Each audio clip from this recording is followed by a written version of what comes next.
is the Exactly. Everything that you're saying is so on point. Spirit is, said all these things to me. And then, I have these days where I'm okay, and yesterday was one of those days where it was like, really, why am I here and what am I going to do? Because I can't go on like this. Right. Well, I think you have to figure out what's important to you. Now, I know that little boy, that little grandson is important to you. Yeah. And so. And you know what? I'm doing that too. Spirit told me, figure out what is important and only deal with that. Good. Focus on it. Good. You're on it. Lenise, you're on it. You're so on it. And, all you got to do is You're on it. We're both on it, and you are just so connected to me. And I want to say right now, I love you, and I thank God for having you in my life. Oh, well, thank you. And I love you, too. And I want to thank you for being in my life, even though we've never met in physical, spiritually. We're very connected. And I would know you. I could pull you out of a crowd. And you're an absolute jewel to have on my show. So, I'll put you back on hold, let you listen. Hey, thanks. And I can't wait to get my report. Keep doing your such thing. An asset to my life. Thank you very much. You're welcome. All right. Take care now. Okay, you too. Bye-bye. Let's put our friend back here on mute. That's the lovely Lenise from Memphis, Tennessee. All right, let's go to the 678 line and find out who they are, what they want to talk about. Hi, you're on the air with Robert. Hello. Yes, Maestro. This is another one of your fans. Hey, what's going on? Well, first of all, Lenise's closing remarks is something I have been telling you for many weeks, and as high as my salute is to you, understanding the intensity of your light, I accept that as a man, you may be a little hesitant at receiving information from women and just moving on it. But what I love about you is generally it does sink down and then it rises back up, because everything that we've talked about, you wind up talking about it to us on the radio. Everything you and I have talked about your gifts and where your business could be going, it goes down, and then you wind up talking to us about it on the air. So I salute you the same way. You are the greatest astrologer that I have met, and I've had lots of astrologers, seasoned astrologers, back in the days when they did stuff by hand. But right. You know better than to always be talking shop talk, because you can have people that have never had a reading before, and you intuitively know the kind of language to use when you're gifting them with insights about themselves. So I salute you with that, number one. And number two, I ask if you'll give me 2 minutes to add something vital to what you've shared with Lenise, because she and I are, I can't say we're friends, we're soul friends, but we're so much alike, and we've talked. And while I was listening to you two, there's some things that relative to you and to Alexis Taylor that she can consider about these power placements she has with Chiron. Sure. Okay. Lenise, if you haven't listened to Robert's interview with Alexis K. Tyler from May 2nd, 2010, please do, because with these placements that you have, you could be based on this human life cycle, you could be doing exactly what Robert and Alexis spoke of, which is judging men. You may have these relationships with men, and it gets intimate and good, and then when the wounded part of them starts showing up, the tendency is to discount them and to think of them as a child and to throw the baby out with the bathwater, instead of remembering your role as someone that's there to allow them to be vulnerable so that they can heal. And if you're not considering that, that's something, because you told me that you did listen to the rejected child, rejecter adult stuff I did. But that's just something for you to consider, because Mr. Wonderful could still be one of these guys that you've thrown away if you threw them away based on finding out later on that they were still boy aspects of them. I think you bring up a great point, Vaj. Mm-hmm. And I also think that sometimes people go through a burnout phase, and they can't hold the space for that, Yes, and maybe that's what Lenise is also going through too, is that she's got a burnout around it, and maybe she can revisit that at some point. Yes. But I would agree with you. And, I wanted to share this with her before she got off, and she's still on the line, just listening. She's got Chiron in her 6th house. 6th house is, it's transiting there now. The 6th house is purpose.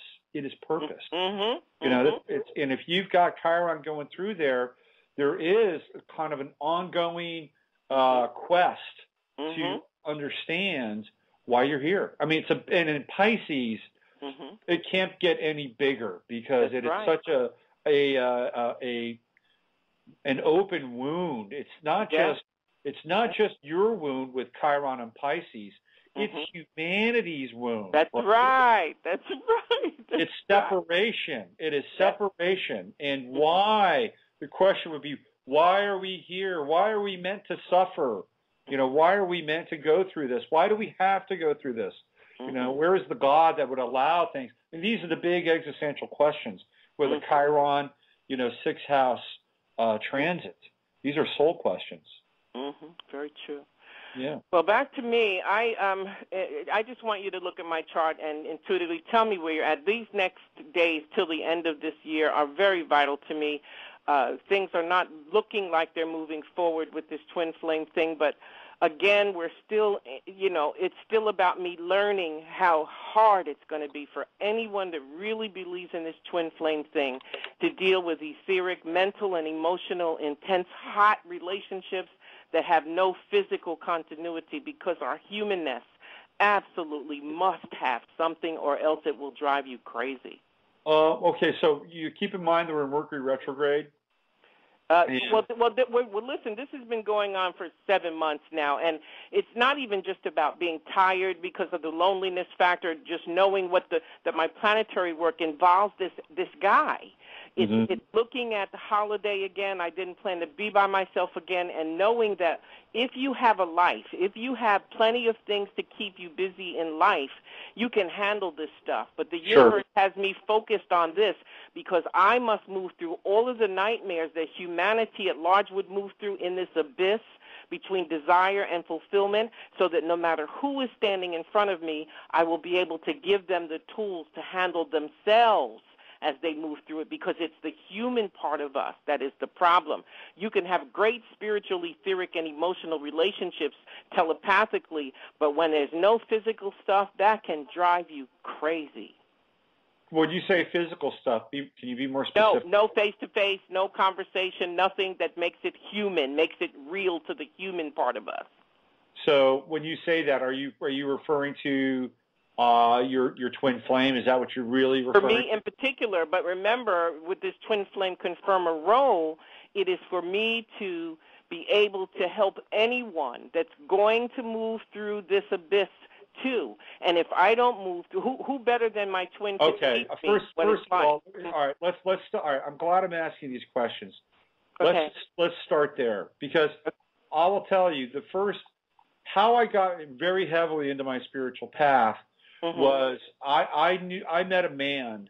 I used to work at this crazy apartment complex in my late teens, early 20s, and it was at the end of the 70s, beginning of the 80s, and it was a quote unquote singles apartment complex. Let me tell you, I have some very debauched stories from that time.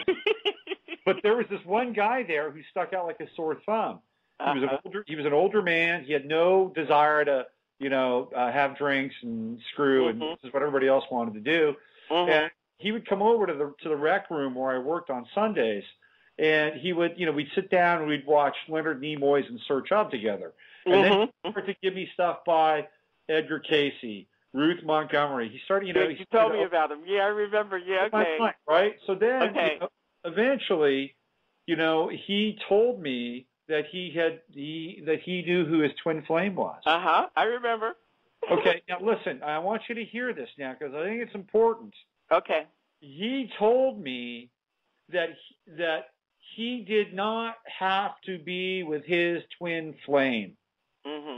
He told me this, and it was one of those headlines that got branded on my soul when he told me that. I hear you. And maybe he told me that so I could tell you this today.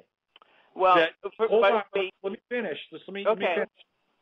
Your legitimacy to be able to confirm people's twin flames is not dependent upon the physical manifestation of your twin flame coming into your life and living out the movie that you have of a twin flame. And I just want to tell you that.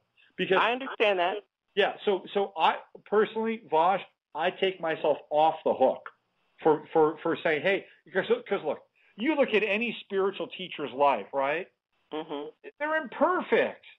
Mm-hmm. Look, if you drill down and you followed Deepak Chopra around for a couple of months with a 24/7 camera, you'd be shocked. No, I wouldn't, because I know you're right. They're not perfect. We're not perfect. You're correct. We're not perfect.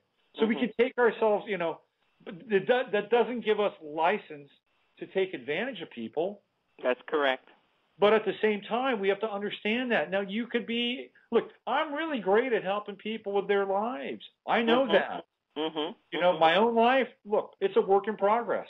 Mm-hmm. Mm-hmm. And I'm okay with it for the most part. There are moments where I'd like to be a lot more congruent than I am, but that's okay. Yeah. But you're growing into it. We evolved into it. Absolutely. So look, I would take, for me personally, this is my advice to you as a friend, as a human, as somebody who, kind of does this. Your ability to share your twin flame information with people is not dependent upon your twin flame experience manifesting in the physical. I'm going to tell you that right now. But Robert, you know that I know that. That's not the issue. The issue is different from what your elder friend told you. I know my contract. I know that this is the cherry on my cake. This is about the quality of work we are here to do together on the planet, and it doesn't matter the ifs, ands, or buts about the seeming delay. What matters is that if I have been set here by my teams with nothing else to do but to focus on this, right. It is to master. I'm the desire to fulfillment confidant. Any other part of life, I don't care who's standing in front of me, I can assist them. With this seeming delay, this has been added, but what's different about the planet right now is that human beings require something real and tangible to look at. Although you and I, as spiritual people, know that what you said is right, I finally linked up with one solid couple that is also available right here on Blog Talk and on YouTube, who've been living the dream for 14 years, and they are convinced that I am the real deal. They've given me authorization to use their stuff. They're following my show because I know what's coming ahead. So I'm not even bitching about the delay anymore. I'm looking at the traditional things that I will be fighting like other human beings, being alone again this fucking Christmas. And it's not even Christmas because I don't do Christmas. It's just the intimacy that, like Lenice is saying, I'm tired of being by myself, and it's driving me crazy. So I'm looking for pointers in the astrology to just show me what to do with these next fucking 30 days. That's all. Okay, so let's step back a little bit, okay? Okay. So, you've got a Saturn transit in your 12th house. Okay. And Saturn is in Libra, right? I mean, balance. Good. Well, but it's also relationships. Okay. And what I know about Saturn in the 12th house is people that have Saturn 12th house natally, no matter how connected or friendly their environment can be to them, there's always a piece of them that feels alone. Okay.